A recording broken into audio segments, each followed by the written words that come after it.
Ladies and gentlemen, William Barr knows exactly why Bruce Orr received a really wonderful pay raise during his fantastic tenure at the Justice Department. Well, he really deserved that.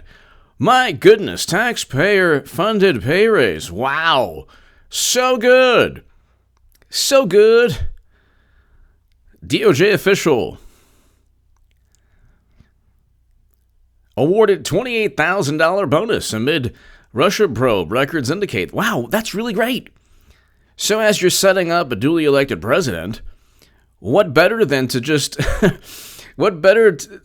to receive just the wonderful increase in salary. Meanwhile, there are hardworking citizens throughout the country who are, busting their behinds, and they're not getting a great pay raise. But when it's, being the conduit, the back channel, if you will, for a dossier that is complete and utter nonsense, you get a wonderful, wonderful bonus, a Christmas bonus, a wonderful pay raise. It's so fantastic. Wow. Well, he did work hard. So Bruce Orr, the Justice Department official whose connection to the opposition research firm responsible for the anti-Trump dossier led to his eventual demotion, was awarded $28,000 performance bonus. Yes! You're going to get your performance bonus for going up and framing and setting up and trying to undermine and sabotage the Orange Cheeto Monster. Wow. This is getting better every day. The records do not indicate why Orr was given the bonus in November of 2016. Well, maybe it was because he was part of the whole Michigas. Though they show he also received a $14,000 bonus totaling $42,520 over the 2-year period. Fantastic. Well, your tax dollars are hard at work. Yes. This is so wonderful and fantastic and great and awesome. Yes. He deserves this money. Nothing like protecting the country and getting a bonus. Democrats and partisans who help Democrats, government officials who help the Democratic Party. I mean, look, they're all going to be either indicted or turn on one another like they already have. But Comey got a book deal. I think McCabe got a book deal. He's under criminal investigation. I mean, that's not to say that you wouldn't want to trade places with them, because they're up the creek without a paddle. They're going to get indicted eventually after the golden moo-moo levitates and says she's running again because, Madam Cyberhack, the golden moo-moo, is running again. Hillary Clinton is running again for president in 2020. She has till November. I will tell you every day that she's running. But all of these people, they benefit from failure. They benefit from corruption. It is a very lucrative endeavor. Being wrong and engaging in criminal activity and decepting the American public, and have Christopher Steele set to testify with John Durham. So John Durham knows what's going on. But here, the conservative group Judicial Watch, known for suing, released documents related to Orr's salary Friday, saying they obtained them from the Justice Department. FOIA request. So this guy, it was a back channel between the Trump dossier, Christopher Steele, author Christopher Steele, and the FBI. James Comey, Peter Strzok, Andrew McCabe especially used this man. And, oh, by the way, his wife, Nellie, worked for Fusion GPS. That's bizarre. And I explained in my Federalist article all the links. My latest Federalist article was spoken about by Rush Limbaugh 2 days in a row. He spent a lot of time speaking about my writing, and I'm very honored. But his wife worked for Fusion GPS. Andrew McCabe's wife received hundreds of thousands of dollars from Terry McAuliffe, governor of Virginia, former governor who had his own criminal probe, by the way. Duplicitous, disingenuous, very reptilian figure. And it's just this kind of nefarious. Everyone is linked in some way to the Golden Moo. It's pretty astounding. So he was given a raise, but then he was later demoted. He was demoted, then given a bonus. So you're falling upwards. And we've all seen this in sports, there are a lot of examples of people like coaches. You're like, oh, he's a bad coach. Well, he's a bad coach. And it's like, yeah, how did he get that job? You're falling upwards. And this happens in liberal media all the time. People fall upwards to the New York Times, which is hilarious. But these documents will raise questions as to whether the conflicted Bruce Orr, who the FBI used to launder information from Christopher Steele, was rewarded for his role in the illicit targeting of the president. Even though Orr was removed from his position as attorney deputy in 2017, he was later given the pay increase. He earned $189,000 that year. Oh, man. Wow. Almost 200 G's. And, you engage in trying to undermine the President of the United States of America, and you're paid handsomely, yes.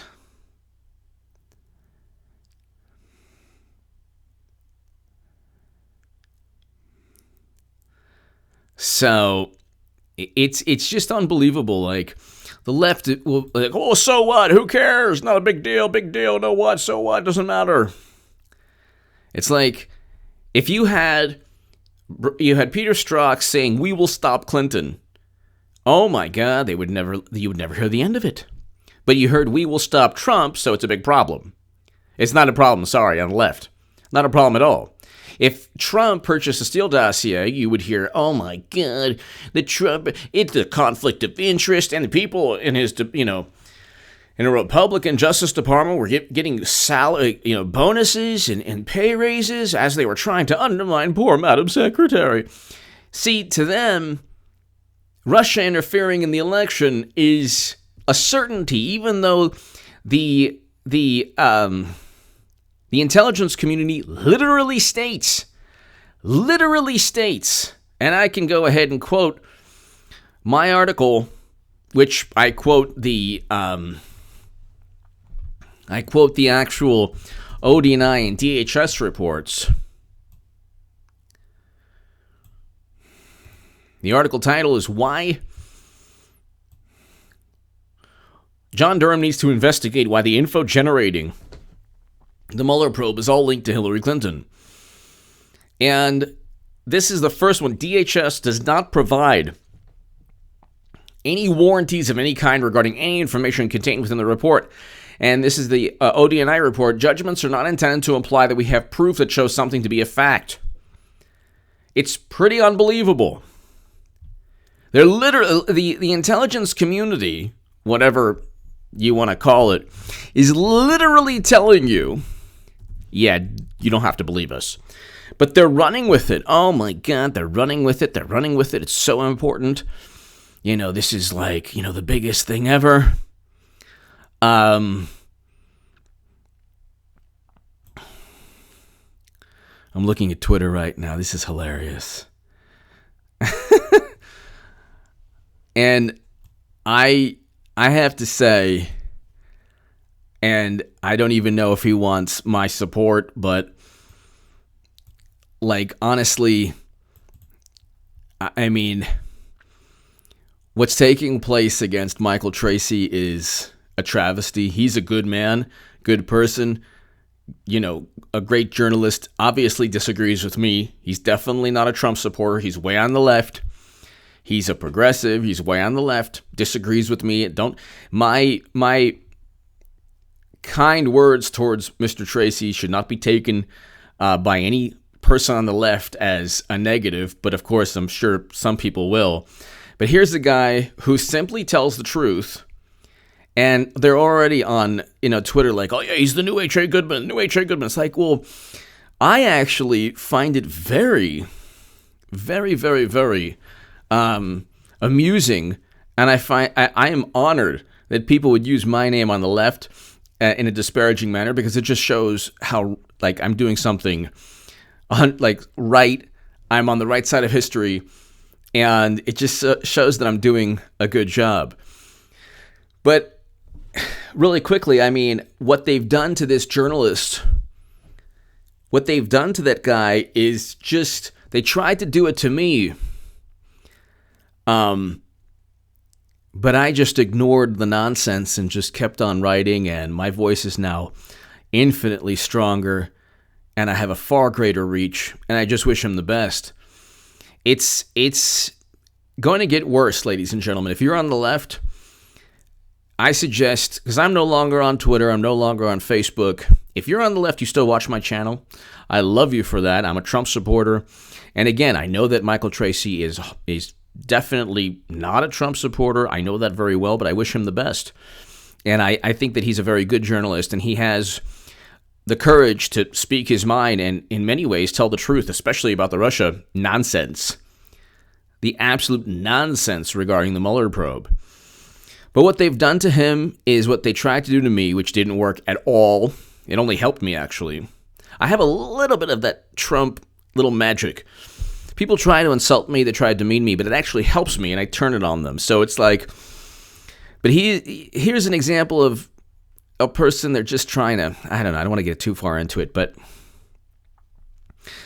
the left is becoming more unhinged and deranged, and you're seeing voices, like, it's going to get worse. When the Golden Muumuu runs, you're going to see an initial, like, well, we know what, we know. And then they're all going to say, you better vote for Hillary.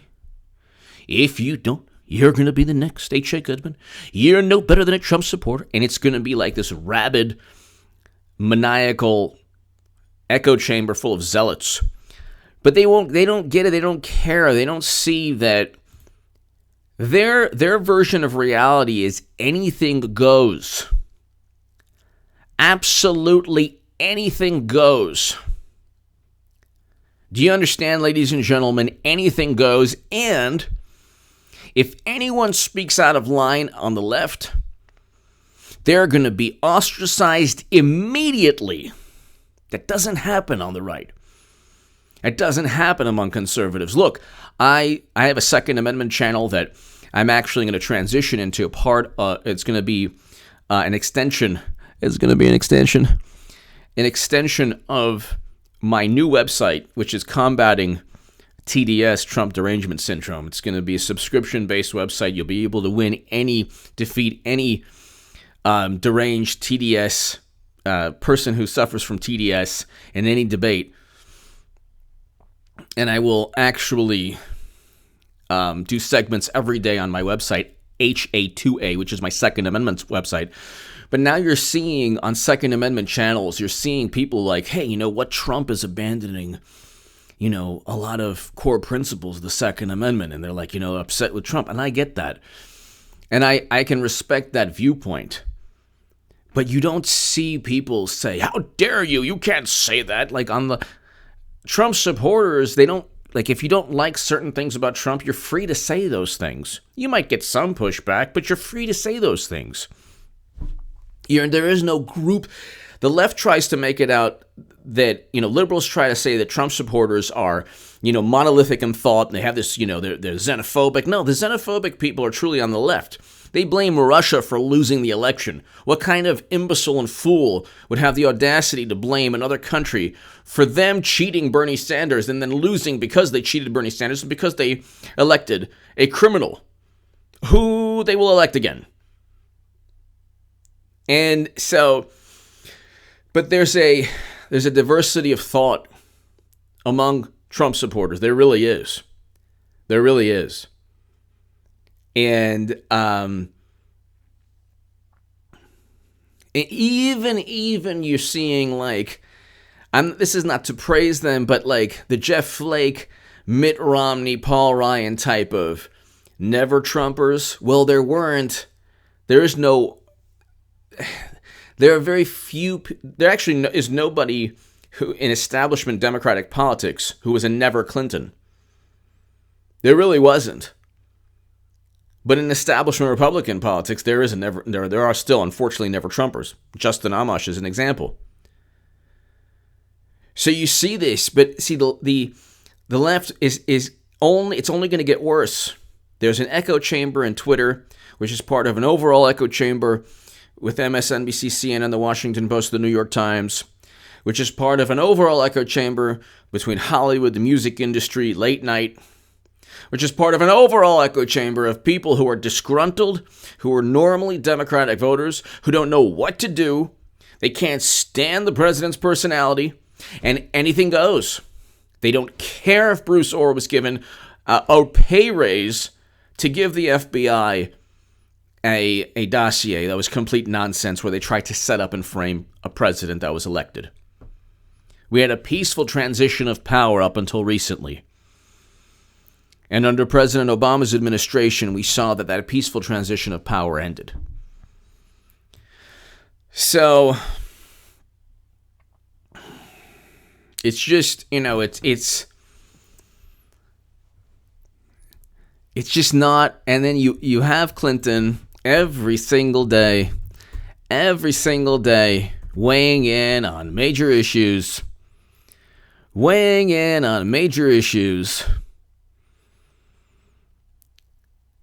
It's like, it's like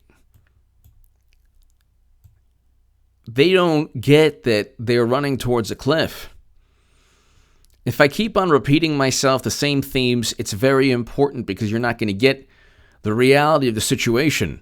This is all by design in terms of political strategy. You think Democrats accidentally want to hold Barr in contempt, which they will eventually, again, or officially vote? So William Barr, contempt. Officially introduce contempt vote. Plan to vote contempt votes for Barr. House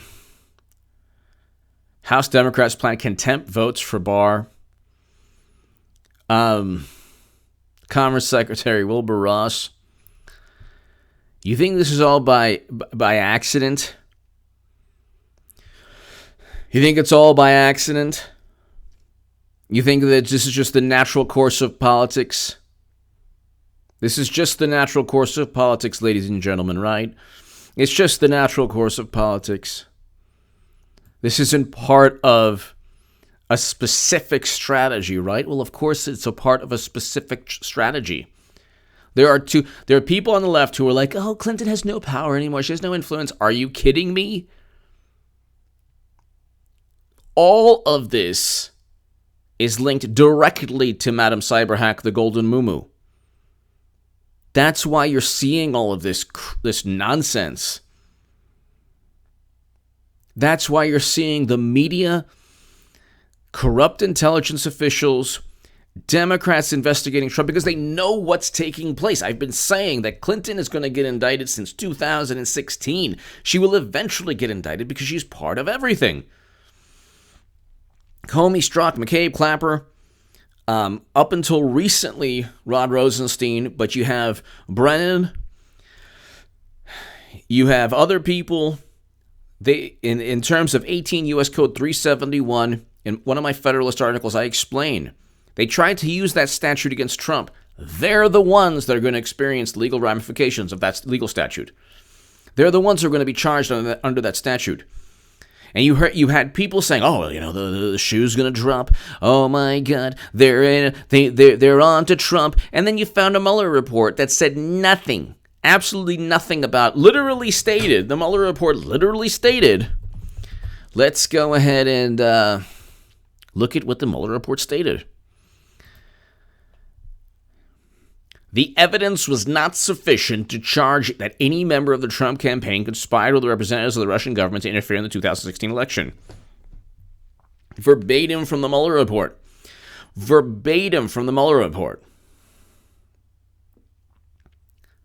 And then they got media to say, well, Mueller misrepresented that quote because a team of partisan lawyers who gave $50,000+ to Clinton, President Obama, the Democratic National Committee. All those lawyers who should never have been part of a special counsel. I mean, every aspect of this, every single aspect, every single part of this is absurd. I mean, every single part of this is just proof that it's an extension of the Democratic Party. They wrote a dossier of their own called the Mueller Report. The Mueller Report is not a bipartisan, objective document. Oh, man. Johnny Ramone. I have to put Johnny Ramone in there. The camera didn't show him. But all of this is just from the pay raise that Bruce Orr received to all of this. The Steele Dossier, CrowdStrike, Alexander Dumbo Downer, all of them. Mifsud, linked to the State Department, another guy linked to the State Department regarding all of this nonsense. It's all to pave the way for Clinton 2020. And when it takes place, ladies and gentlemen, you'll be prepared mentally and emotionally after watching this channel. Because it's happening. And it's like, and honestly, we need it to happen as a country. Clinton will lose, but we need that to happen. It'll be a final and official rebuke of the 90s, which most liberals and Democrats were living in still. Their mentality is, we got to get back. We got to make them pay for the Ken Starr and everything they did to poor Bubba Bill. Anyway, give me your thoughts below. Check out my writing in the Federalist. You will see below in the pinned comment Rush Limbaugh's commentary on my writing, which is fantastic, and I am very honored. And if you want to support my voice long term, my Patreon is below, and it is greatly, greatly appreciated in this time where, if you just give a different opinion, my God, I mean, you're at risk. So your support is greatly appreciated. Thank you, everyone. Have a great, great Friday evening. Thank you.